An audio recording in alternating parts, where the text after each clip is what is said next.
And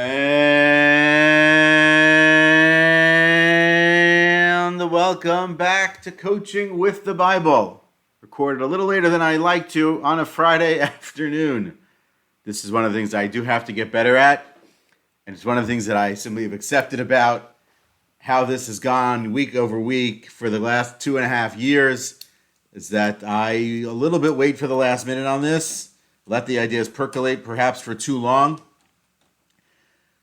But as always, we get the episode out, and we share the thought with you, and we're able to think through something I think and hopefully is interesting each week that connects coaching and the Bible. This week is episode 128, the season 3, episode 19. The portion of the week is the portion known as Terumah, where we are introduced to the tabernacle in the wilderness, known in Hebrew as the Mishkan. We have entered the month of Adar on the Jewish calendar, about to enter the month of March, which means that we are coming into the Jewish holiday known as Purim. There's a lot of levity, a lot of fun in that holiday. And then we are just a little bit of ways away from Passover, from Pesach coming our way in just a short period of time. Our subject of the week is perfection. And let's dive right in. Perfection is a sickness. Can I say that at the front? The pursuit of perfection has driven too many people to madness, has driven too many great ideas into the ground, has caused too many people who wanted to produce a book, a piece of art, a play, a company, an idea, a software, a program, to stop because they were in pursuit of the perfect version of it. And so, as we know, we hear all the time from all the greats about the pursuit of perfection, that perfection is the enemy of good. And really, the perfection is the enemy of progress, and perfection, in many cases, the enemy of success. We realize we can appreciate that the pursuit of perfection is not one that we should pursue. At the same time, we are called to pursue very high standards. We are called to pursue success. And we're not okay with just okay. And in some cases, good enough isn't in fact good enough. And we have to grapple with the language around what we're trying to do, what we're trying to accomplish. And so the reason this comes up as a thought for me is when we think about the building of a tabernacle, a home for God in the desert, you can imagine that a home for God has to be perfect. You cannot build something less than a perfect home for God. And yet how you do that seems almost unattainable unless it is that God prescribes exactly how to do that, which is exactly what happens in this week's reading. God tells Moses, and then Moses tells the people exactly how to build it, exactly what it should look like, to the measurement. It's an exacting exercise. I would say it's an exercise more in precision and perfection than it simply is a pursuit of a high standard. No one would have been okay if, the ark was off by an inch, or if the edges weren't perfectly squared but were rounded into more of an octagon sort of shape, or some sort of, an ovular kind of a shape as opposed to, square or rectangular in exacting angles.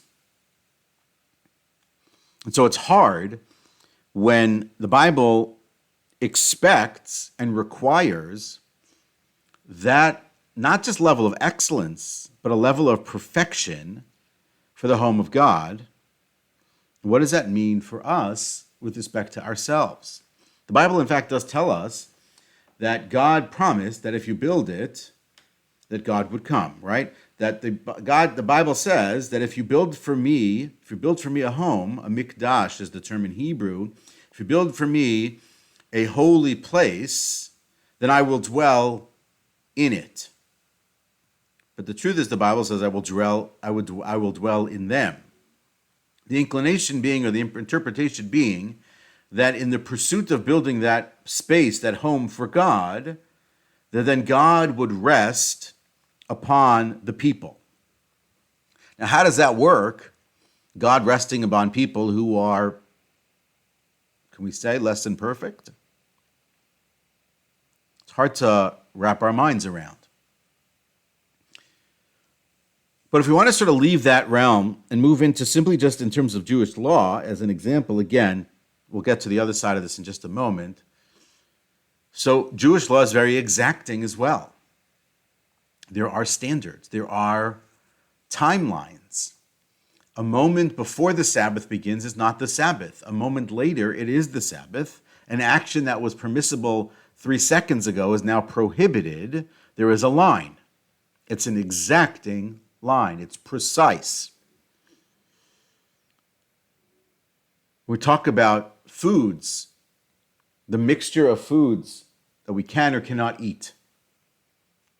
What makes it prohibited, what makes it permissible is a very exacting line. Precision is important. It's a very high standard. But if we want to take it out of the realm of the religious, we take it into the realm of our own lives and our world, so many things are judged on exacting, precise, perfect lines. Competitions, sporting events,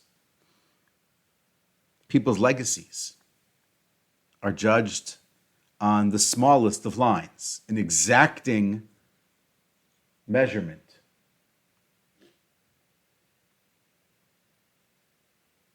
And so it feels like there is an idea about perfection. And yet we know that perfection is the enemy of good. And so how do we work with this? What do we do with this? All the quotes are clear that if we're going to pursue perfection, we're going to be disappointed. If we're going to pursue something that is simply beyond reality, we're going to be disappointed. Vince Lombardi is quoted as saying, perfection is not attainable. But if we chase perfection, here comes the key. We can catch excellence. And so maybe because perfectionism is, I would say on some level, an illness, on some level a detriment to our success, a stumbling block, an albatross, something that holds us back, that maybe in the God realm, when we're looking at it that way, that, as one good friend pointed out to me today, that perhaps we go and we visit those spaces to inspire us, to get us to strive for a very high level of accomplishment. Perhaps it is striving for perfection, knowing that we're not going to get there. And perhaps it's simply just striving for excellence. Maslow called it peak experiences, what we called a couple of weeks ago Sinaitic experiences.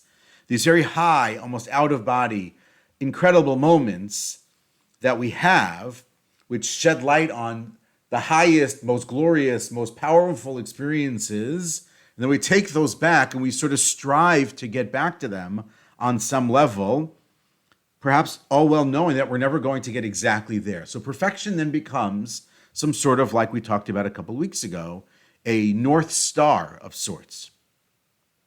But it's not necessarily what we're shooting for. Because when we're shooting for perfection, and we can appreciate imperfectionism, what ends up happening is that we probably don't start in the first place. Or we leave no room for ourselves to be human. We leave no space for ourselves to make mistakes, to come in at 99.5 as opposed to 100. And so in some cases, we don't even start because, well, it's not 100, it's not perfect. So it becomes a hindrance. It leads us to or allows us to procrastinate beyond because I'm never going to be perfect. And so the reality of it is that you're right. You're never going to be perfect. But the space that one can provide for themselves between excellence and perfection is the space that allows for ourselves to actually become creative, to endeavor and to start things to take a chance and to even potentially fail. And so it's important for us to appreciate that we're going to create space between perfectionism and excellence, and that we're going to pursue excellence, and we're going to strive for excellence by being inspired by something perhaps perfect. And we're going to do that through actions of precision. And we focus on the inputs. This is a quote from Bill Walsh, former coach of the San Francisco 49ers. A lot of football coaches this week. That when we focus on the inputs, the score takes care of itself. Not a perfect score, but a winning score, an excellent score, a successful result. Because I think when we think about it more, we ask people, are we seeking perfect or are we seeking success? You can't have both. Most people will choose, I want success. They'll be willing to give up on some of the details for the sake of success, appreciating that not all of it's going to work out. And so we have this sort of gradation of levels. There's this perfection thing, which is unattainable, and perhaps as others call it, I think it's Brene Brown who says that it's simply fiction. It's not real. It's not a real thing. And so it's important for us to then establish metrics and gradations and striving areas that we can reach to that are attainable, that are powerful, that are meaningful.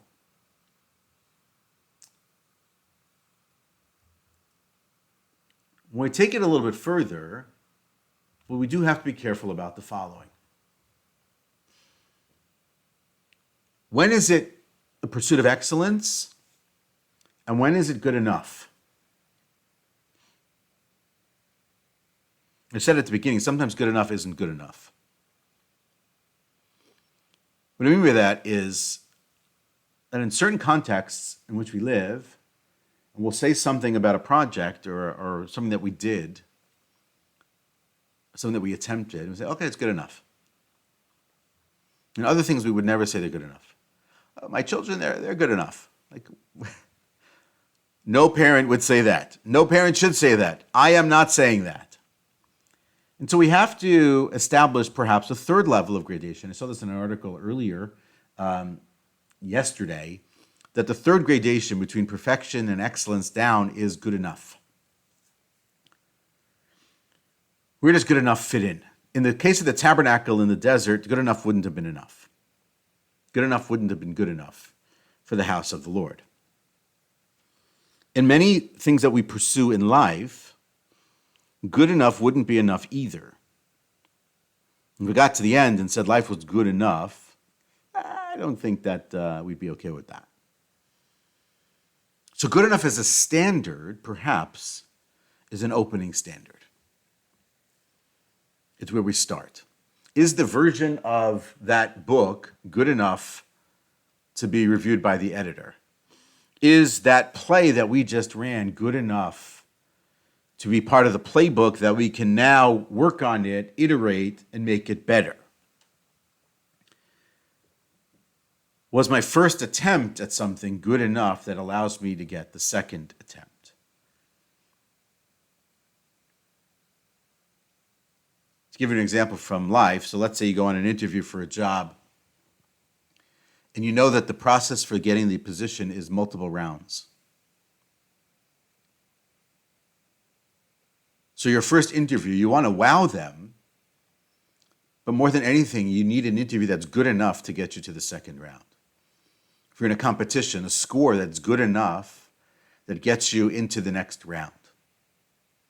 If you're playing a sport and you win the game by 1 point, and that gets you into, a championship situation, then it was good enough. Was it great? No. Was it perfect? No, certainly. Was it excellent? Maybe it wasn't even excellent. But it was good enough to get me there.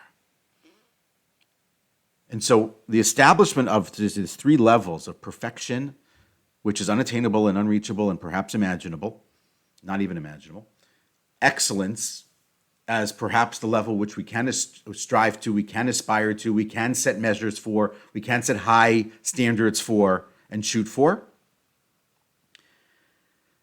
And then below that is this idea of good enough.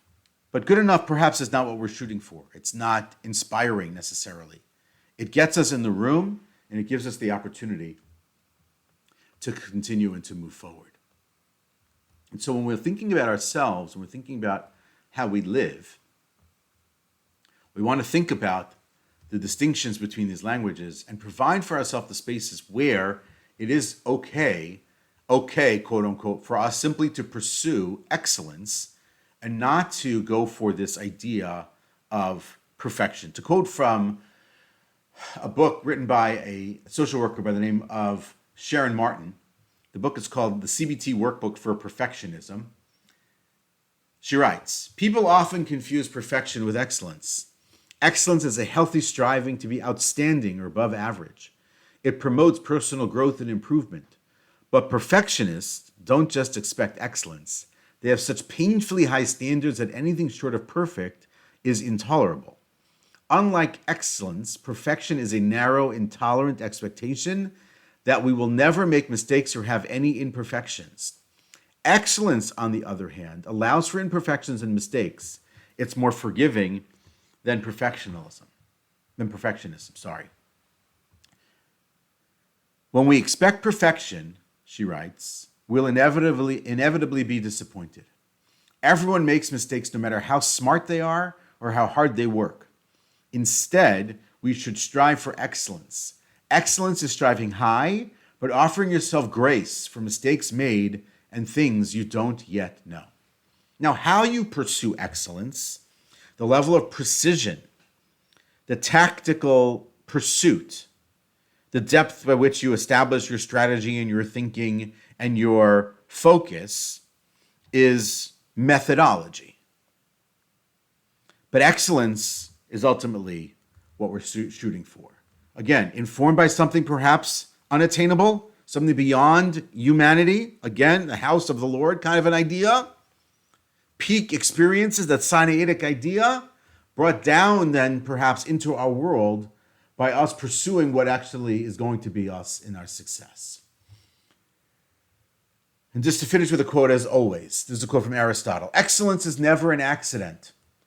It is always the result of high intention, sincere effort, and intelligent execution. It represents the wise choice of many alternatives. Choice, not chance, determines your destiny." So it is that the things that we are pursuing in our lives, whether it's work goals, personal goals, family goals, spiritual goals, whatever they may be, the pursuit is a pursuit of excellence. It's a striving for excellence, and it's inspired by many things. But I would imagine as we continue to think and we continue to work on ourselves, we continue to develop, that if we focus on excellence, that as we try to make our first iteration, we're maybe perhaps in those spaces, it's good enough for now in our pursuit of something far greater, and that good enough is not our standard, but it's our step one, then we're onto something. Then we have possibilities. Then we have opportunities. Then there are things that we can actually accomplish which are great and monumental and impactful and significant and meaningful in the world because we're pursuing something that is, in fact, attainable. That is Coaching with the Book this week. Thanks for listening with me. I appreciate it. Look forward to seeing you next week.